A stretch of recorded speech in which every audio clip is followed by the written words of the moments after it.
In this episode of On Point with Karem, I sat down with Dean Stoker. He's the founder, former CEO, and now executive chairman of the board of Alteryx. Dean founded the company in 1997 as Spatial Reengineering Consultants, or SRC, and later changed the name in 2010 to Alteryx. Dean spoke about how his platform has evolved and how he coined the phrase, data is the rocket fuel of GIS, the elixir of life. We started our conversation about the evolution of the technology and the growth of geospatial as part of analytics.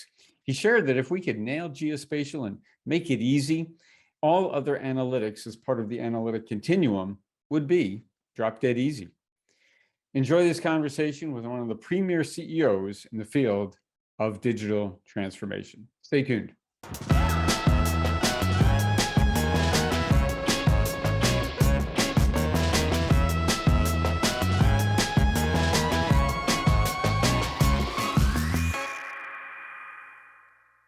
Well, Dean, thanks again. I really appreciate you doing this. And I think in the interest of full disclosure, I have to say that Karem is a evaluated reseller of Alteryx and happy to be a partner. And the other caveat is, I think we've only known each other 30 years, and that probably puts us in the category of somewhere in the Medicare range, but I won't even go that far. So.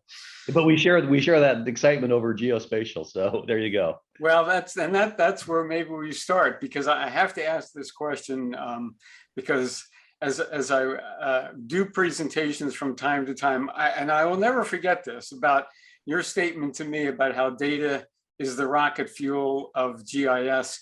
And I sometimes even quote you on that instead of taking full advantage of that unique phrase.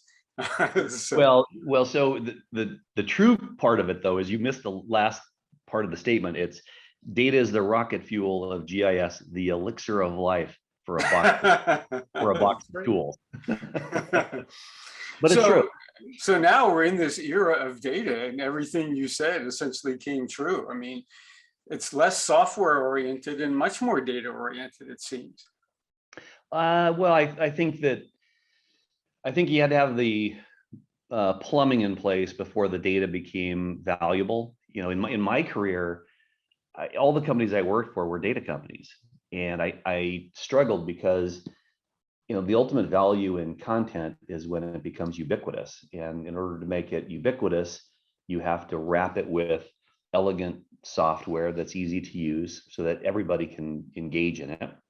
And then you have to provide a layer of analytics on top of it so that you can make the data dance to get bigger outcomes to drive the business. And the challenge is when you're a data company and you know instinctively that you have to have software and analytics as part of your offering, you end up investing, at least all the companies I worked for, Donnelly and Dun & Bradstreet and Strategic Mapping, they invested a third in data, a third in software, and a third in analytics, and lo and behold, they became mediocre at everything.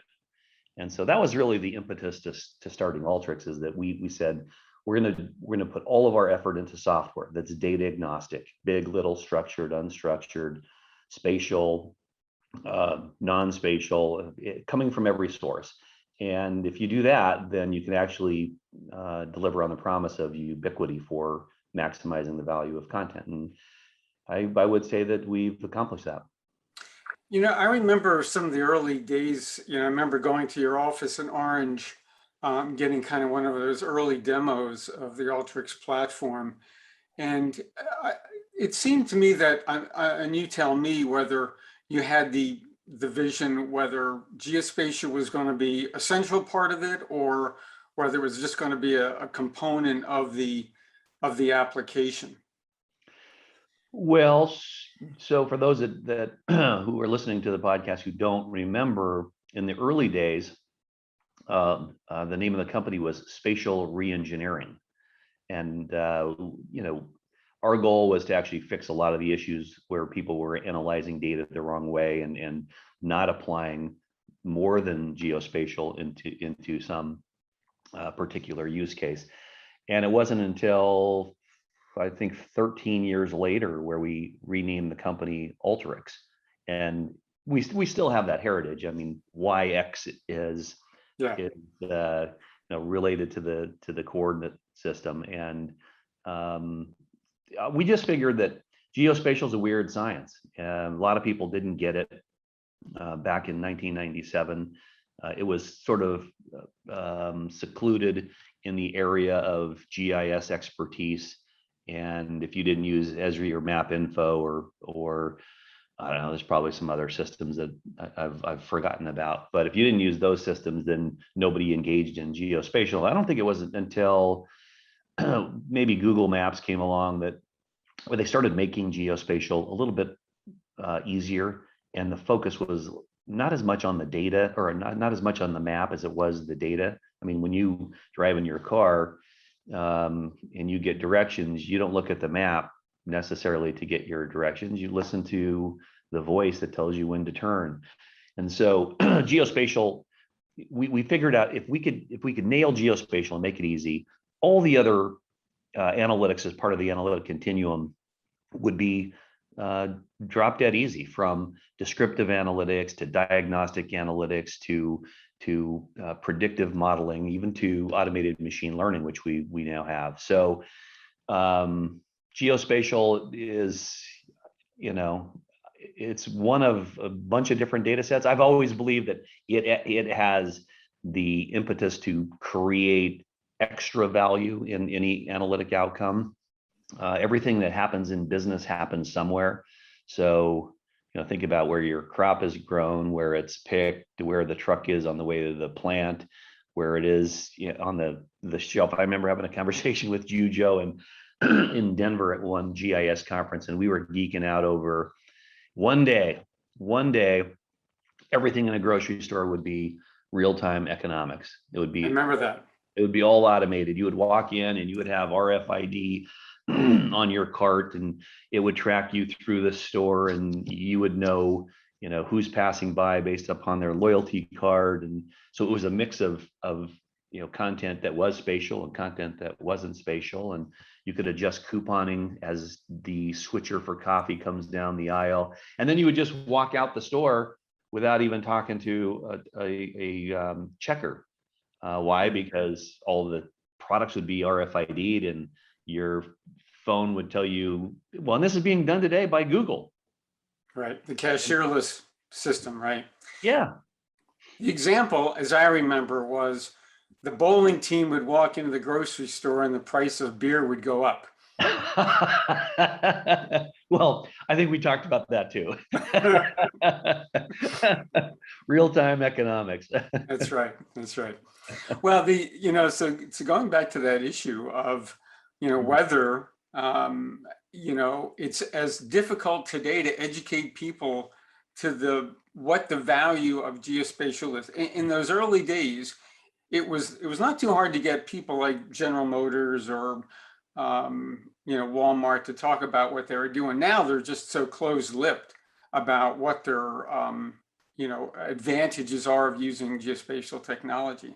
So I don't know whether it's harder to educate people or whether people just won't talk about how much of a competitive advantage it is. I think there are some. Walmart's always been tough to get them to speak about what they're doing with Alteryx, for example. But then again, Alteryx is used in almost every single department at Walmart. And while we started in the geospatial area of real estate analytics, network optimization, we're now in every functional area of Walmart, from ethics and compliance to HR to supply chain, store of the community, all the things that leverage data, including geospatial. And I think that when you demystify geospatial, then it becomes more approachable. And if you give them tools that are easy to use, ours is a drag and drop, click and run platform that, it's code free for the person who, may know complex VLOOKUPs in Excel, but it's also code friendly for those that want to write R or Python or Scala or any other environment that they want to leverage. And so when you demystify it, it becomes more approachable. We see people doing crazy things with Alteryx where they're leveraging geospatial, and it's usually well beyond simple things like just geocoding practices to find out where your customers are. I mean, I can remember one of our partners in Austin, Texas, in digital marketing, built a Google AdWords optimization system for optimizing your media spend. Mm-hmm. And they took the whole country into 1 mile grid cells, because the only thing you can place on Google is a coordinate and a radius and a dollar amount on a keyword. A little more sophisticated than that today, but ultimately these guys figured out how to automate your digital media spend on Google, and it was all geospatially driven. Yeah. So I think hiding geospatial, making it, I think you said that Jack Dangerman called it out as, spatial is special. I think that actually sequesters it in the GIS department. When you liberate it and you make it accessible to everybody, I think it becomes more powerful. It gets used more often, and people have bigger and better outcomes. So going back to that year when those conversations were being had about, spatial special, Jack, certainly takes one position. I remember you and the other Jack Bellici of Oracle at the time, kind of said, no, it's just another data type. Is that still true? Do you think that, like you said, there is some advantages that geospatial brings that other data types wouldn't bring? And maybe the other, more to the point, would you rather look at reams and reams of spreadsheets and tables, or would you rather look at a few maps? Well, the map is the metaphor. It is the metaphor for the conclusion. I suppose there are some use cases where the map becomes, exploratory, and you need to then go back and do more analytics. But I think that's probably more, I don't know, public sector based, maybe oil and gas based, utilities. I'm not sure. I just think that, well, in fact, I remember it was the one who was most vocal about it at that conference was Scott Neely from Sun Microsystems. Okay. And Politi was there too. But I think spatial is another data type, and I personally believe it can add value to almost any use case. I can remember a great use case around predicting which banks were going to get robbed. This was a cash pickup service, and it wasn't just about where the bank was in the strip center, whether it was an end cap or a standalone or in the middle of the center, but it was about how many minutes does it take to get to the nearest on-ramp on a freeway. Is it a one-way road or a two-way road? What is the ingress and egress? Having cash in the bank and how much was almost irrelevant. It was more about the geospatial analytics of how quickly a car could get away. So I think that there are use cases where geospatial is not relevant. I can find ways to insert geospatial in almost everything. I mean, great use cases around medical malpractice insurance underwriting. We've seen crazy things about that using geospatial. So I think it's special, but I don't think we should call it special, because I think that minimizes its use. Yeah. Okay. That's a fair point. And yeah, just for point of reference for people who are listening, we're talking about a conference that was back in 2004 at the Wharton School, if I remember. So it was kind of an interesting. It was the first one where I know what we tried to do was marry the people who are in the BI sector with the people who were in the geospatial sector. And at that time, my observation was PeopleSoft and Siebel and everybody else who Oracle didn't, acquire over the course of the several years, they just didn't get it at the time. And now, of course, every BI tool that's out there has some element of spatial analytics. Yeah, I think it's just part of it. Part of it is evolution, and I think that when customers see value in a tool like MapInfo or Esri, they actually do want to democratize it. I mean, they're trying to figure out how do you get access to the $15 trillion of value that's locked up in corporate databases. And if only 3%, I think that was the last number I read, was 3% of corporate data gets used at all. Boy, we ought to be figuring out ways to make spatial part of every use case possible. So I still think it's a fascinating field. I still collect globes, for example. There's just something about geography that is pretty exciting.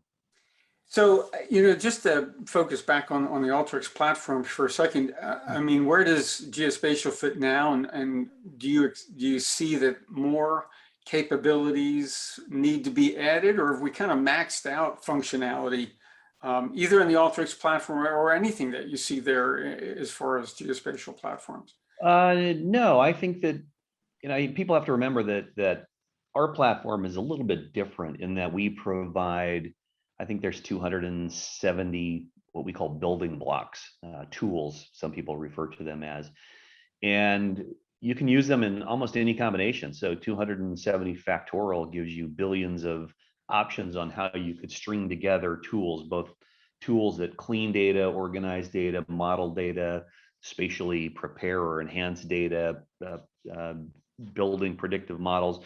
You can do almost anything, and we've seen use cases where people take the capabilities that we have in the platform and extend it by adding new tooling, new macros. In fact, one of the most popular tools in Alteryx is macros, where people automate these building blocks into a business process that allows them to reuse it. And I'd say that the cost of data to a certain extent prohibits people from engaging in more of the use of geospatial.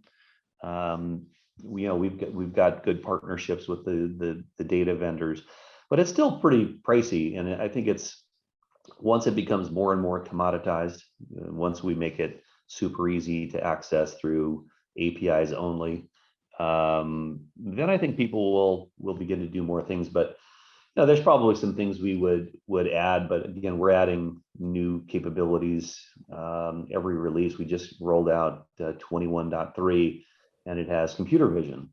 So we built tools that called TensorFlow that allow you to detect what's in an image, and those can be very helpful for use cases in retail, for example, where you want to know who's walking down the aisles or who's got their hand in the safe. And so we're adding all kinds of capabilities, but we never suggest that we're not going to pursue more geospatial. I think the key is leveraging geospatial in more use cases. I've seen a couple of webinars, and maybe you could explain a little bit more about analytic process automation and maybe where geospatial fits into that. I know it's supposed to unify analytics and data science, but maybe get your more thoughtful definition. Well, there's I think a couple of parts to it. One is just clarity in the marketplace. Analytics, I mean, between geospatial and BI and analytics, it's been very confusing over the last decade, where people have point solutions, or they do one functional area of analytics. Very fragmented space. Everyone's, especially today with machine learning and AI, there's a zillion people in the space, and nobody had defined it. And we decided to define the category that we play in. Much like Workday did with human capital management, or what Salesforce did with sales automation. And there's been lots of examples like this, but nobody had done it in analytics, in the analytics field. And so what we've been seeing over the last almost 20 years is that there's been this sort of convergence into three sort of pillars of what's necessary to get value out of corporate content, or for that matter, any data now that's available in the cloud or on the ground. And it's the convergence of data along with analytics, along with business process automation. And so we came up with analytic process automation as the category. But most importantly around APA isn't the technology. The most important piece of this is around humans. And if anyone's seen some of our conferences, they'll know that I'm a believer in.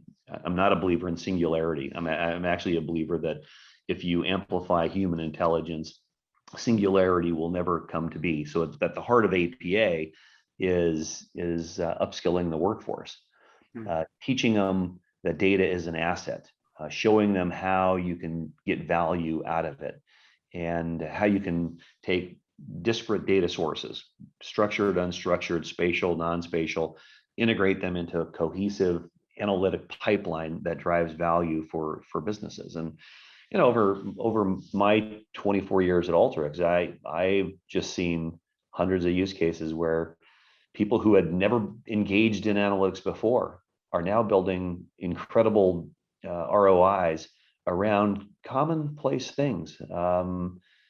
So much so that I've had 2 customers over the last few years tell me they wanted to name their baby Alteryx. and I said, well, if you do, I will pay his or her way to college. And one of the gentlemen in Saudi Arabia, he screamed back at me. He said, "Good, she's going to Harvard." And I said, wait a minute. Yeah. So APA is an important step because it sort of sets the stage for what is an analytics platform and what is not an analytics platform. I would say that the GISs are not analytics platform, although you can do geospatial analytics. Very hard to do other things. Tableau is a descriptive analytics platform, so it doesn't cover the entire continuum. So that's a critical element. You got to be, we went at this market to be horizontal. We said we don't want to bucket ourselves into a vertical or a particular functional area, because that minimizes your addressable market. And that's hard because now you got to cover off on a lot of ground. You got to know every industry, you got to know every use case. And anyone who wants to go see thousands of use cases, go up to community.alteryx.com and you'll see crazy stuff that people have built. And we didn't even know that they were going to build them. We just built the capabilities and the interoperability of these building blocks that allow you to create these analytic process pipelines. I think I remember early on, and I don't want to take too much more of your time, but there was maybe some challenge with positioning of the Alteryx platform. I remember even you saying it, I think early on, but now it seems to have kind of found its footing in this area of data manipulation, data integration, ETL, spatial ETL. Do you see it that way too, or do you see it as more than that?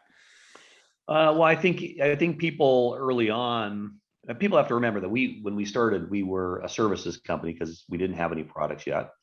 We built bespoke cloud solutions for companies.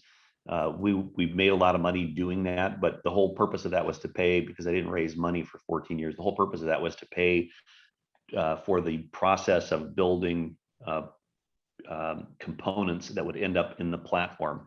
So between 97 and 2006, we built a bunch of engines with their own APIs. And it wasn't until 2006 where we took all those components and put them into the Alteryx platform. And we kind of knew it would take a while because our intent was to make it a self-service platform that anybody could use. And self-service hadn't emerged. I mean, we were selling, and it's a good thing we focused on geospatial. We were selling high value use cases on the platform for $50,000 a seat, because we knew where geospatial had such an important impact. I mean, closing a big box retailer, to open one and having made a mistake to close it may cost you $100 million. So we knew it would take some time, and it wasn't until honestly 2000. Let's see, we changed the name in 2010. I started raising money in 2011. As much as I didn't believe in raising money, we raised 163 million over 3 rounds in 4 years, and then went public. But it wasn't until 2014 where people got it. And I think it was, Qlik had come along and people said, oh, you can do mapping in Qlik. But it was not self-service. It was bought by IT, managed by IT, paid for by IT. And then we knew that there would be something more self-service and that was Tableau. And Tableau came along, and we did a bunch of A/B testing on Tableau customers with our platform, and we've figured out the sweet spot in the end of 2013. 2014, we lowered the price to $5,000 a seat, and we went from 9 logos a quarter to 250 new customers a quarter instantly. Wow, yeah, fantastic. All right, so one last question. You're quasi-retired. What's next? Well, so I'm on another board of a cool little SaaS company that does genome sequencing.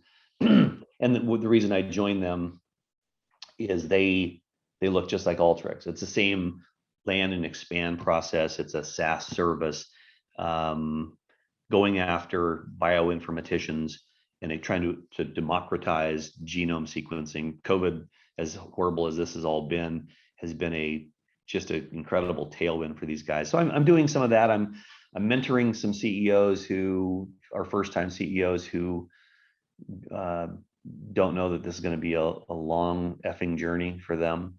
I'm also writing my book. My book is called Masterpiece: The Emotional Journey to Creating Anything Great. And trust me, it has the dark swamps of despair and everything in between.